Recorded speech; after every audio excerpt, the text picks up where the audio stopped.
Hello guys, welcome back with another video. I've got a new tier list here and it's not a sexual one or another weird ass tier list, but it's actually a serious tier list. I play a lot of Valorant and I have played every single agent in the game. I have played against every single agent in the game, so I know a lot about their util as well. I've got all the abilities inside this list. I'm going to rank them from D, it's really bad, C, bad, B, decent, A, good, or S, really good. So we first got all the brimstone util. I think that's pretty chill that every util from every agent is in a row, so I can rank them as well, like separately. Stim beacon. I personally think that his stim beacon is his worst ability, but I feel like it's not a D, it's still a C, but it's almost a D, you know? So I'm putting it at C. Molly is really good if you can use it well, especially in post plans where you have lineup. I think it's really good. Clearing corners also pretty good. But it's not top tier, but I kind of want to put it in A, but there's a lot of good util, so I think just for that reason I'm going to put it at B. You know what? I might make an extra list because I think 5 tiers for all this util is not that much. A, B, C, D, F. Next thing we have is smoke. Smokes are overall always a good util, but I think out of every smoke, brimstone smokes aren't the best. The smokes itself are decent to good, but the radius, you have to stand really close to specific angles to smoke off. Because of that reason, I'm going to put it at C. No! Wait, by the way, this one has to be... yeah. You know what? Nah, I put it at C. It's a bit better than his Molly though, but like it's not A worthy, you know? His ult is one of the best ults in the game, is going at A. The next thing is the Viper Molly. Really good. She got 2 Mollys, but I don't think I'm going to put it at C. Yeah, I'm going to put it at C in the middle. It's better than the Brimstone Molly, to be honest, because there are 2 Viper Smoke. I'm going to put it at B. You know why? The smoke is really good. You take damage inside it as well. It's good in post plant, but you cannot use it everywhere. Either have lineup or you have to take side before you can put it there. But it's good, it's really good in specific, better than other smokes in specific situations like post plans or when you have lineups. It's also really good, but just because of the reason you can't put it anywhere you want, anytime you want, I'm just going to put it at B just because of that reason. The Viper Wall is one of the best abilities. So, because of that reason, I think a Viper Wall is a good A. I think it's a really good A ability, so yeah, let's put it there. Then we got the Viper ult. You know, back in my day, like 3 years ago when Valorant just came out, Viper ult was the worst ult in the game. But then they buffed it, keep buffing it. And then it was alright, and I think it's still alright. And I think it's just alright now. I think it's in a good spot now. The Omen Teleport. I think the Omen Teleport is the worst ability of Omen, but it's still not an F. I'm going to put it at D tier. Now we got the Omen Paranoid. It's a really good flash. In specific situation, it's one of the best flashes. Really big flash. You are not like fully flash, like Phoenix flash or Breach flash. It's like Reyna flash. You can still see a close range. I'm going to put it at B because of that reason. Omen smokes. I think the smokes itself is not really good. I mean, the smoke itself is actually good. Yeah, why am I saying that? You can stay inside the smoke with a surety. You can smoke from almost anywhere from the map to another. You can smoke from A ascent to B ascent when you're standing not too far in B. You know what I mean. The radius is pretty big. That's good. You can outplay someone with it with Omen Teleport. Because that's the reason I'm going to put it at A. The Omen ult. I don't like his ult. You know. I personally don't like his ult. I cannot play with it. That's why I don't like it. In very specific situation, it could be good. But for example, when you forgot the bomb, you can pick it up. But I don't like it, man. I don't like his ult, bro. I don't like his ult. Killjoy. The Killjoy Molly.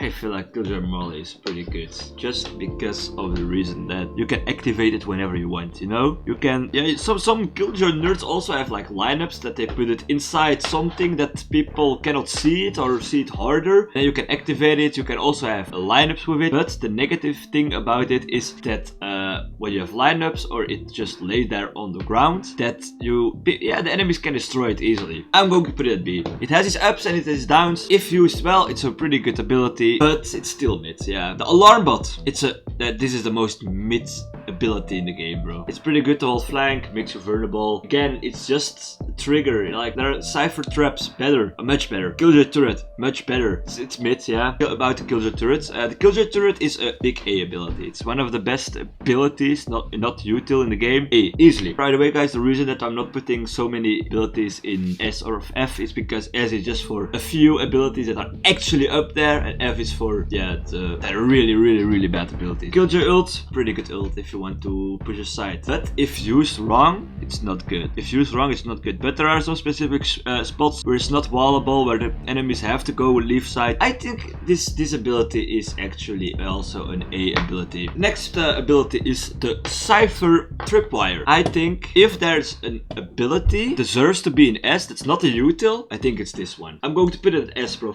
You know why? You can use it on either attack side and on defense side. If you have a cypher setup that's so fucking annoying when you push it. It's so annoying. It gives you damage. You can hold flank with it. It's just so good. It's just, there are no downs about it. The only down is that in attack side they can destroy it. And still with some spots in, for example, sunset on B, I think. There is like an unbreakable trip unless you throw a nade or a shock dart. But when your enemy doesn't have a raise or a sova, you're fucked, bro. I think it's an S ability. The cypher cage. I think the cypher cage is a good C. If used correctly with his one way, it could be really good. When an enemy goes inside it, you get triggered, so yeah, like you get a warning. I don't know. I think it's an S. If I think about it, it's actually a C, an A ability. Yeah, let's put it at A. I think A is a good ability. Yeah. I think A is a good spot for it. The cypher cam. Actually, when I look at this, cypher is the best agent in the game because his cypher cam is also like really good. Am I actually saying that the cypher is actually the best agent in the game? His cypher cam is also an A ability. Same for his ultimate, bro. His ultimate is also really good. If one has to go down, I think it's his cypher cage, but I'm not putting his cypher cage in C because I actually think it's an A ability. Nah, I'm going to put it at C, yeah. Just to balance it a little bit, you know? It's a high C, you know? It's a high C. Yeah, it's a high C. Okay, the next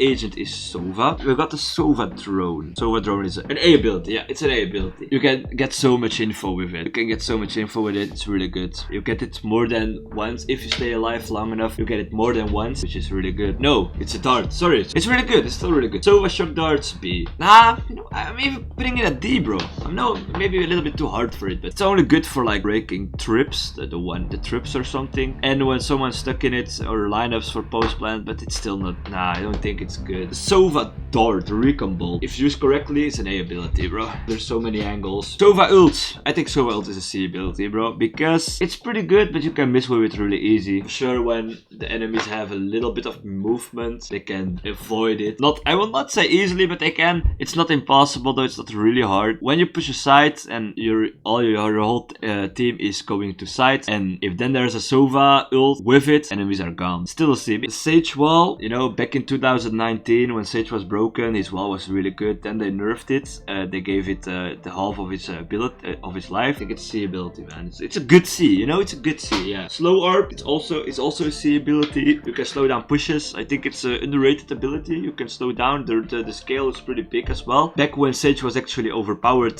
this was even bigger, but they nerfed it a bit. Sage heal used to be an S ability. Now I think it's a fat D ability. Bro, who cares about that you 65 HP and you get 35? Bro, who cares? Or when you use it on yourself, you only get 30 HP and so slow. Nah, bro. Sage Resurrection, it's an A ability, simple as that. You can Phoenix Wall. I feel like the Phoenix Wall is B.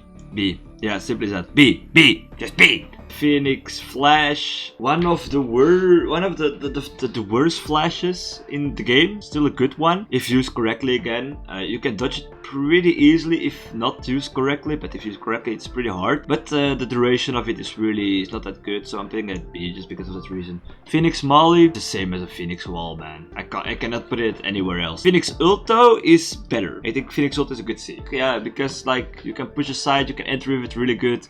If you die, you have much more confidence with it, because if you die, who cares, bro? You get resurrected, like who cares? So this was it for today. I'm going to post a part 2 tomorrow. Oh yeah, by the way guys, only 3.5% of you are subscribed, so make sure to subscribe. And I will put the part 2 in the description when it's out, and I see you guys in the next video.